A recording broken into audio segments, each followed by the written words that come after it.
प्रदेश को लेकर दिल्ली में मंथन होगा। सीएम डॉक्टर मोहन यादव दिल्ली में है और माना यह जा रहा है कि मंत्रियों के नामों पर दिल्ली में मोहर लगाई जा सकती है। तो वहीं छत्तीसगढ़ में कल विष्णुदेव साय कैबिनेट का विस्तार होगा। 11:30 बजे 7 मंत्री राजभवन में मंत्री पद की शपथ लेंगे। बड़ी खबर आपको ये बता रहे हैं, एक तरफ मध्य प्रदेश में मंत्रिमंडल को लेकर मंथन जो है दिल्ली में हो रहा है, तो वहीं छत्तीसगढ़ में मंत्रिमंडल विस्तार। कल 7 मंत्री राजभवन में 11:30 बजे मंत्री पद की शपथ लेंगे। तो बड़ी खबर, विष्णुदेव साय मंत्रिमंडल को लेकर तो जो स्थिति है वो साफ हो गई है। 7 मंत्री कल शपथ लेने जा रहे हैं। हालांकि सीएम डॉक्टर मोहन यादव के मंत्रिमंडल को लेकर अभी भी सस्पेंस बना हुआ है। उसको लेकर दिल्ली में मंथन करने के लिए डॉक्टर मोहन यादव पहुंचे हुए हैं।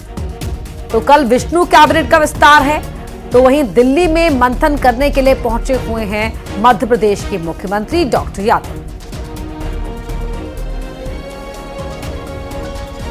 बड़ी खबर आपको बता रहे हैं, मध्य प्रदेश और छत्तीसगढ़ में मंत्रिमंडल विस्तार को लेकर, जहां छत्तीसगढ़ में तस्वीर साफ हो गई है। कल 7 मंत्री शपथ ले रहे हैं 11:30 बजे राजभवन में।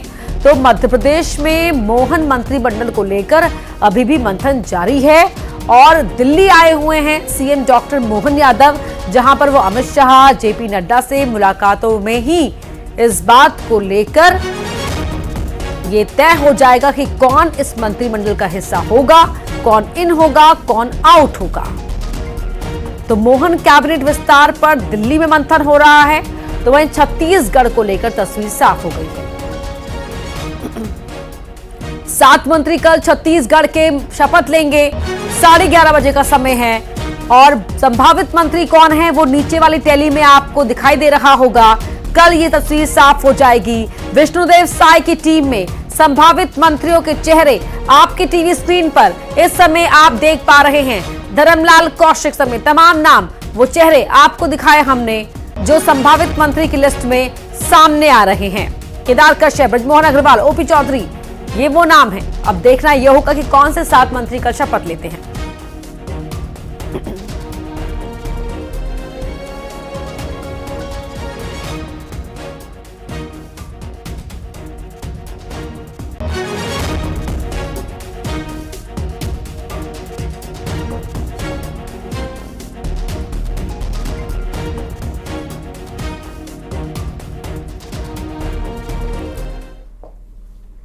मध्य प्रदेश विधानसभा का विशेष सत्र संपन्न हो गया है। राज्यपाल के अभिभाषण पर चर्चा को लेकर सीएम डॉक्टर मोहन यादव ने सदन को संबोधित किया। उन्होंने सीएम बनने पर पार्टी का धन्यवाद किया, साथ ही कांग्रेस पर जमकर बरसे। सीएम ने यह भी साफ किया कि कोई योजना बंद नहीं होगी।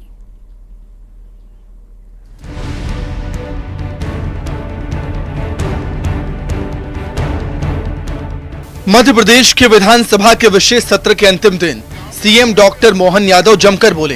कांग्रेस के आरोपों पर खबर भी ली, साथ ही पार्टी का धन्यवाद भी किया। डॉक्टर मोहन यादव ने खुद को मजदूर का बेटा बताया और सीएम बनने पर खुद को सौभाग्यशाली माना। 7 दुनिया की पवित्रतम नगरियों में से एक नगरी अवंतिका है। हमारा सौभाग्य, ऐसी नगरी के हम इस राज्य के निवासी भी हैं और मैं वहां से आता हूं जिसका कभी अंत नहीं हुआ। ऐसी अवंतिका की इस नगरी के एक सामान्य से मील मजदूर के परिवार के बालक को ये केवल भारतीय जनता पार्टी ही कर सकती है, जिसने एक छोटे से मजदूर परिवार के बच्चे को लाकर के मुख्यमंत्री के पद तक पहुंचाया। मैं अपने सभी राष्ट्रीय नेतृत्व का, सभी वरिष्ठ नेताओं का आभार भी मानता हूं। हमारे सभी लोकतंत्र की ये खूबसूरती है और न केवल मैं, ये वर्तमान का लोकतंत्र गौरवान्वित होगा जो यशस्वी प्रधानमंत्री के रूप में एक चाय बेचने वाले परिवार से निकल करके देश के प्रधानमंत्री बनाते हैं और एक मील मजदूर के परिवार को उठाकर मुख्यमंत्री बनाते हैं। कांग्रेस के पास इसका अभाव है।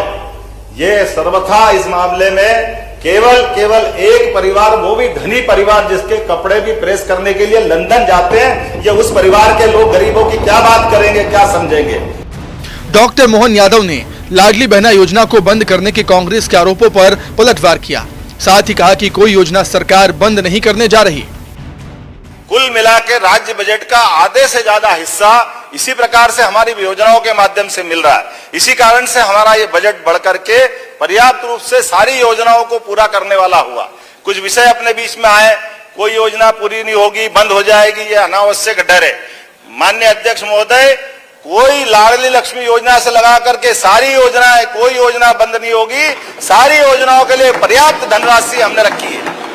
इसी प्रकार से गैस कनेक्शन की बात आई, गैस कनेक्शन की राशि भी सभी को बराबर मिलेगी, किसी की कोई राशि नहीं कटेगी। सारी राशि जब जब जिसकी तारीख है उस तारीख में डलती जा रही है। मोहन यादव ने शिक्षा को विकास से जोड़ने की बात कही, साथ ही कहा कि 55 एक्सीलेंस कॉलेज खोले जाएंगे। मोहन यादव ने अयोध्या के राम मंदिर में रामलला की प्राण प्रतिष्ठा का जिक्र करते हुए कहा कि डंके की चोट पर राम मंदिर बन रहा है। साथ ही कांग्रेस पर प्रहार किया। मोहन यादव ने सदन में अपने तेवरों से साफ कर दिया कि एमपी में जनता के बीच सरकार का विजन साफ है, सदन में भी। और सीधे आपको ले चलते छत्तीसगढ़, जहां पर किरण सिंह देव पहुंच गए हैं, बीजेपी के प्रदेश अध्यक्ष। और यहां आप देख सकते हैं कार्यकर्ताओं का जमावड़ा भी है और किस तरीके से फूल मालाएं उनके गले में है। किरण सिंह देव रायपुर पहुंचे हुए हैं और यहां वो क्या कहते हैं, इसी पर सभी की निगाहें हैं।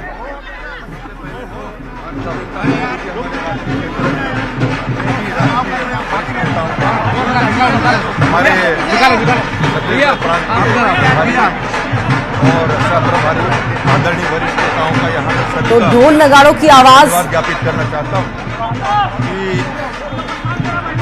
उन्होंने विश्वास व्यक्त किया मुझ पर और निश्चित रूप से हमारे भारतीय जनता पार्टी के सभी प्रदेश के वरिष्ठ नेतागण, हमारे सभी जितने भी हमारे कार्यकर्ता सभी के साथ मिलकर एक समन्वय स्थापित करके उनके प्रदेश अध्यक्षों ने इस तरीके से भारतीय जनता पार्टी को छत्तीसगढ़ प्रदेश में गति प्रदान की है। निश्चित रूप से सभी के वरिष्ठों के मार्गदर्शन से, उनके सहयोग से, युवाओं के सहयोग से इस तरीके से भारतीय जनता पार्टी को छत्तीसगढ़ प्रदेश में गति प्रदान की है। निश्चित रूप से सभी के वरिष्ठों के मार्गदर्शन से, उनके सहयोग से, युवाओं के। और सीएम साय इस समय कुछ बोल रहे हैं, आइए सुन लेते हैं। जो विधानसभा चुनाव के दौरान छत्तीसगढ़ की जनता से हम लोगों ने वादा किया था मोदी की गारंटी में, उसके लिए है। और शपथ लेने के बाद पहले ही कैबिनेट में 18 लाख से ज्यादा गरीबों का पक्का का मकान स्वीकृत किए हैं, तो उसके लिए राशि है। और 2 साल का धान का बोनस जो मोदी की गारंटी में हमारी पार्टी ने वादा किया है, आने वाले 25 दिसंबर को श्रद्धेय अटल बिहारी वाजपेयी जी का जन्मदिन है, जो छत्तीसगढ़ के निर्माता और भारतीय जनता पार्टी के संस्थापक भी हैं। तो उस दिन को हम लोग सुशासन दिवस के रूप में मनाते हैं। तो उस दिन करीब 12 लाख से ज्यादा किसानों के खाता में 2 साल का बोनस राशि करीब 3700 करोड़ रुपया उनके खाते में चला जाएगा। तो इस तरह से ये 3 दिन का ये विधानसभा का ये सत्र बहुत ही सार्थक रहा। प्रतिपक्ष ने सवाल उठाया कि 31 रुपए देने का जो आप लोगों ने ऐलान किया है, वो क्या पूरा हो पाएगा इस राशि से, उसको लेकर क्या रणनीति? देखिए, सब होगा। मोदी की गारंटी में जो भी वादा किए हैं वो सब होगा, उसकी चिंता हम लोगों को करना है। राज्यपाल महोदय के अभिभाषण पर विपक्ष ने कहा कि सरकार दिशाहीन है, राज्यपाल महोदय से गलत बयानी करवाई है, तमाम बातें की। तो ये तो विपक्ष का धर्म है, हम लोग की तारीफ थोड़े करेंगे। को लेकर जो प्रश्न उठा था सर, उसका क्या कहना चाहिए? देखिए, हसदेव वाला जो कोयला खदान है, उसको अडानी को कौन गवर्नमेंट ने दिया है? पिछली कांग्रेस की गवर्नमेंट ने दिया है। और आज जहां तक मुझे जानकारी है, वहां पर थोड़ा पब्लिक के द्वारा विरोध हुआ, लेकिन मेरी जानकारी के अनुसार कोई गिरफ्तारी उनकी हुई नहीं। सर, कल मंत्रिमंडल का शपथ हो रहा है, क्या कितने लोग शपथ लेने वाले हैं? कंफर्मेशन तो कर दीजिए, कल कितने बजे है? देखिए, अब और ज्यादा इंतजार नहीं करना पड़ेगा। कल पौने 12 बजे गवर्नर हाउस में हमारे मंत्रिमंडल के नए सदस्य शपथ लेने वाले हैं। इसमें श्री बृजमोहन अग्रवाल, श्री रामविचार नेताम, श्री दयालदास बघेल, श्री केदार कश्यप, श्री लखनलाल देवांगन, श्री श्याम बिहारी जायसवाल, श्री ओपी चौधरी, श्रीमती लक्ष्मी राजवाड़े और श्री टंकरांग मोरमा, ये 9 लोग कल गवर्नर हाउस में मंत्री का शपथ लेने वाले हैं। सर एक नाम छूट रहा है, जी एक छूट रहा है।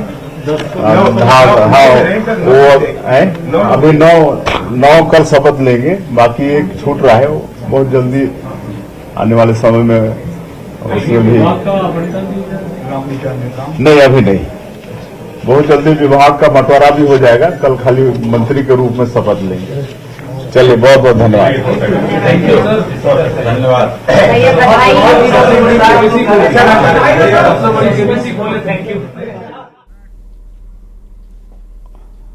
और बड़ी खबर यहां पर बताई है यहां पर सीएम विष्णुदेव साय ने, तो वही 24 की तैयारी की बात कर लेते हैं। ये तो बात हुई विधानसभा के सत्र को लेकर, लेकिन अब बात 24 की तैयारी की। विधानसभा के बाद अब लोकसभा चुनाव की बारी है। मध्य प्रदेश में बीजेपी की सरकार है। इस बार बीजेपी ने प्रदेश में प्रचंड जीत हासिल की है, लेकिन कुछ संसदीय क्षेत्र ऐसे हैं जहां बीजेपी से कांग्रेस को वोट मिले हैं। ऐसे में ये सीट लोकसभा चुनाव में बीजेपी के लिए चुनौती बन सकती है। हालांकि कई क्षेत्र ऐसे हैं जहां बीजेपी का प्रदर्शन पहले से बेहतर रहा है।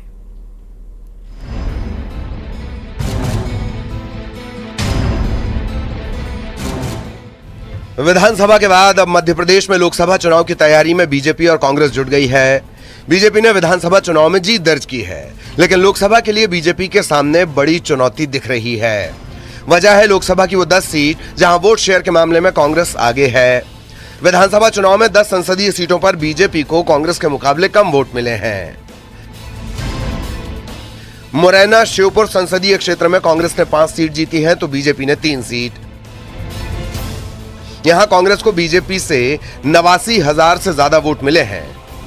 भिंड दतिया संसदीय क्षेत्र में बीजेपी कांग्रेस को 4-4 सीटों पर जीत मिली, लेकिन कांग्रेस को 6,894 वोट ज्यादा मिले हैं। ग्वालियर में संसदीय क्षेत्र में कांग्रेस को बीजेपी से 23,250 वोट ज्यादा मिले हैं। मंडला में कांग्रेस को 5 सीटों पर जीत मिली है, तो बीजेपी ने 3 सीट जीती हैं, लेकिन कांग्रेस को 11,980 वोट ज्यादा मिले हैं। बालाघाट में भी कांग्रेस को बीजेपी से 68,000 वोट ज्यादा मिले हैं। अच्छी प्लानिंग है और पूरी ताकत से चुनाव लड़ा था। जनता ने विपक्ष में बैठने की जिम्मेदारी दी है, उस जिम्मेदारी को पूरी ताकत से निभाएंगे। कांग्रेस सड़क पर भी लड़ाई लड़ेगी, विधानसभा पर भी लड़ाई लड़ेगी और सारी 29 सीटों पर लड़ाई लड़ेगी। और जो 10 सीट आप बता रहे हैं वो तो हम जीत ही रहे हैं, बाकी जो 19 सीट हैं वो भी हम जीतने का पूरा प्रयास करेंगे। इसके अलावा छिंदवाड़ा, धार, खरगोन, रतलाम और टीकमगढ़ में भी कांग्रेस को बढ़त मिली है, लेकिन कई सीटों पर इस बार बीजेपी का प्रदर्शन बेहतर रहा है।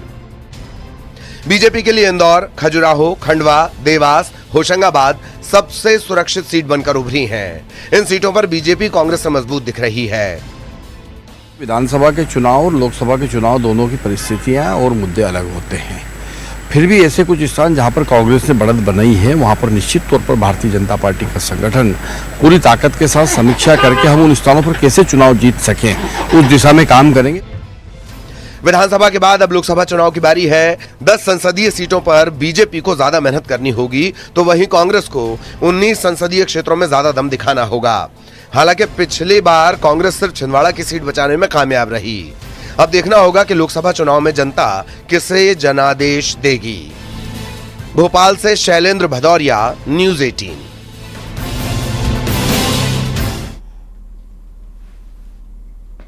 और अब ये देखिए, बीजेपी नेता 2 पुतले राहुल गांधी, कल्याण बनर्जी, जाहिर तौर पर बीजेपी गुस्से में। उपराष्ट्रपति जगदीप धनखड़ की मिमिक्री मामले पर बीजेपी नेता गुस्से में हैं। इंदौर में जोरदार प्रदर्शन यहां पर किया गया है, तो वहीं प्रहलाद पटेल ने राहुल गांधी पर निशाना साधा और साथ ही पूरे वाकये को अपराध करार दिया।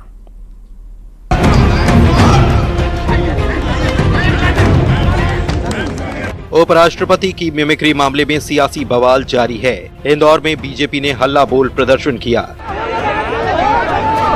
रीगल चौराहे पर तृणमूल कांग्रेस के सांसद कल्याण बनर्जी और राहुल गांधी का पुतला दहन कर नारेबाजी की गई। गत दिनों लोकतंत्र के मंदिर में जिस तरह हमारे उपराष्ट्रपति जी का अपमान हुआ है, कल्याण बनर्जी जो कि टीएमसी के सांसद हैं, उनके द्वारा उपराष्ट्रपति जी की मिमिक्री करना और उस मिमिक्री में राहुल गांधी जी द्वारा उसका वीडियो बनाना और राहुल गांधी द्वारा उस मिमिक्री को और उस अपमान को और प्रोवोक करना, उसको हास्य प्रयास बताना, मुझे लगता है कि कांग्रेस का, राहुल गांधी जी का और बाकी उनके सब सहयोगी दलों का लोकतंत्र के प्रति, संवैधानिक पद के प्रति उनकी कितनी गंभीरता इसको दर्शाता है। वहीं बीजेपी विधायक ने उपराष्ट्रपति जगदीप धनखड़ के सियासी सफर का जिक्र किया और कहा कि मर्यादा, नियम और संवैधानिक मर्यादाओं के तहत उपराष्ट्रपति का पद होता है, जिस पर कभी मिमिक्री नहीं कर सकते। प्रहलाद पटेल ने पूरे वाकये को अपराध करार दिया, साथ ही कहा कि लोकतंत्र में जनता सजा देती है। ये इससे ज्यादा दुर्भाग्यपूर्ण नहीं हो सकता। मैं 3 दशक से ज्यादा पहले संसद में गया हूं। नियम और संवैधानिक मर्यादा के तहत राष्ट्रपति उपराष्ट्रपति का पद है, जिस पर कभी भी किसी भी प्रकार की टिप्पणी नहीं हो सकती। फिर लोकसभा अध्यक्ष का पद है, प्रधानमंत्री का पद है, वो मर्यादा और परंपराओं के आधार पर उसमें भी संयम बरतना पड़ता है।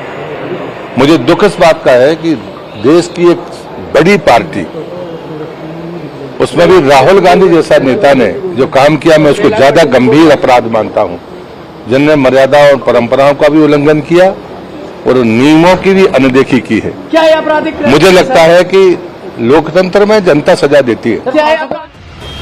संसद के बाहर तृणमूल सांसद मिमिक्री और राहुल गांधी के वीडियो शूट पर बीजेपी आग बबूला है।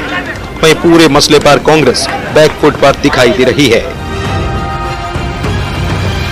Bureau report, news 18।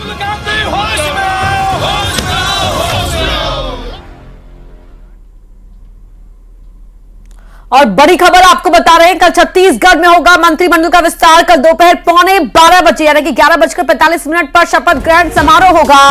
9 मंत्री शपथ ग्रहण करेंगे। बड़ी खबर आपको बता रहे हैं, ये नाम हमने पहले ही संभावित मंत्रियों में आपको बता दिए थे। बृजमोहन अग्रवाल, रामविचार नेताम, केदार कश्यप, दयालदास बघेल, लखनलाल देवांगन।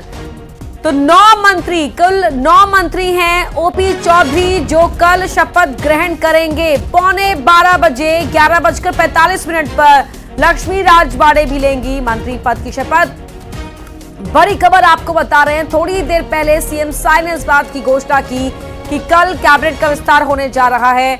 9 मंत्री कल शपथ ग्रहण करेंगे। दयालदास बघेल का नाम भी इसमें शामिल है, लखनलाल देवांगन का नाम भी शामिल है।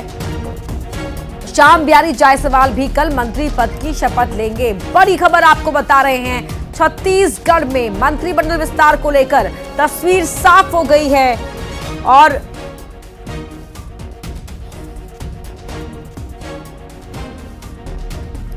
लखनलाल देवांगन, ओपी चौधरी, केदार कश्यप, दयालदास बघेल, रामविचार नेताम, बृजमोहन अग्रवाल, 9 मंत्री कल शपथ ग्रहण करेंगे राजभवन में। बड़ी खबर छत्तीसगढ़ से, और अब मध्य प्रदेश का इंतजार है, लेकिन छत्तीसगढ़ में तस्वीर साफ हो गई है।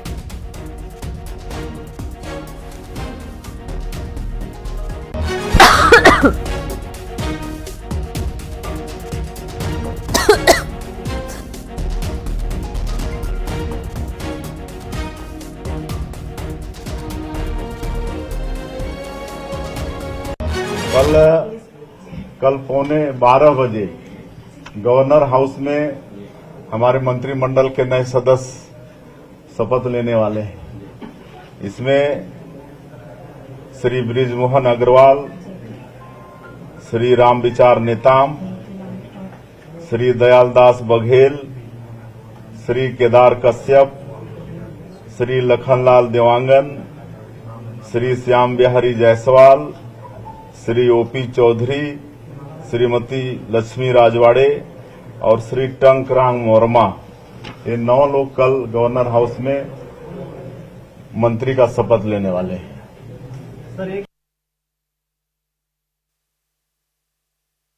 और रायपुर से हमारे साथ हमारे न्यूज एडिटर अभिषेक शुक्ल जुड़ चुके हैं। अभिषेक, सीएम साय ने क्लियर कर दिया है, तस्वीर अब साफ हो गई है, कल 9 मंत्री शपथ लेने जा रहे हैं। जो नाम सामने आए हैं उन पर क्या है आपकी प्रतिक्रिया? एक चौंकाने वाला नाम है लक्ष्मी राज। देखिए, तमाम अटकलों पर विराम लग गया और जो धुंध छाए हुए थे, कयासों पर खुद मुख्यमंत्री ने विराम लगा दिया और 9 मंत्री शपथ लेंगे कल 11:15 बजे। इस बात की घोषणा उन्होंने कर दी है। जो लिस्ट में देख रहा हूं, नए पुरानों की कॉम्बिनेशन है।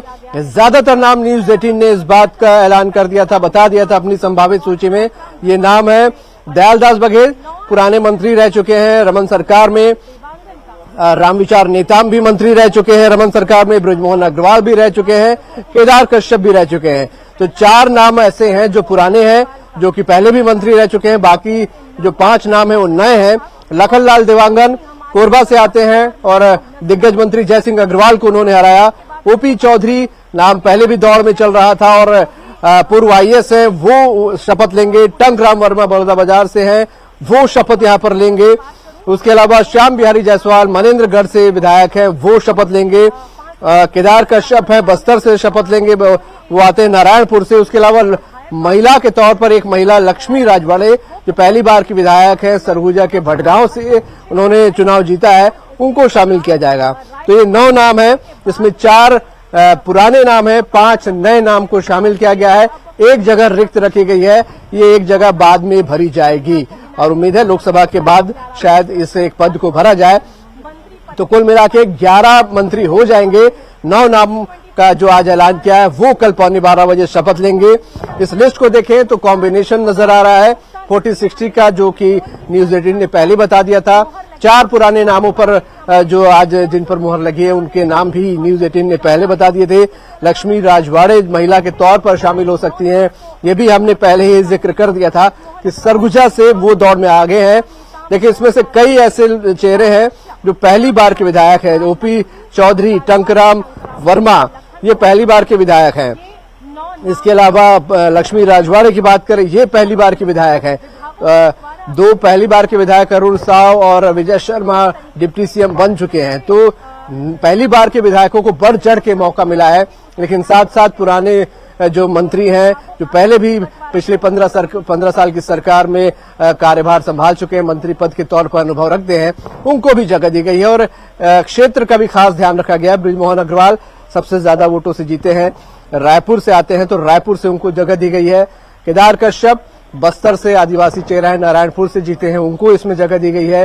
रामविचार नेताम भी आदिवासी चेहरा है, सरगुजा से उनको शामिल किया गया है। उसके अलावा हम बात करेंगे ओपी चौधरी की। ओपी चौधरी भी दौड़ में थे, पूर्व आईएएस, हालांकि पहली बार के विधायक है। दयालदास बघेल पहले भी मंत्री रह चुके हैं, इस बार रुद्र गुरु को उन्होंने नवागढ़ से हराया है और दुर्ग संभाग से आते हैं। तो सभी एरिया वाइज भी सभी को इसमें जगह देने की कोशिश की गई है, सभी एरिया को साधा गया है, जातियों को साधने की कोशिश की गई है।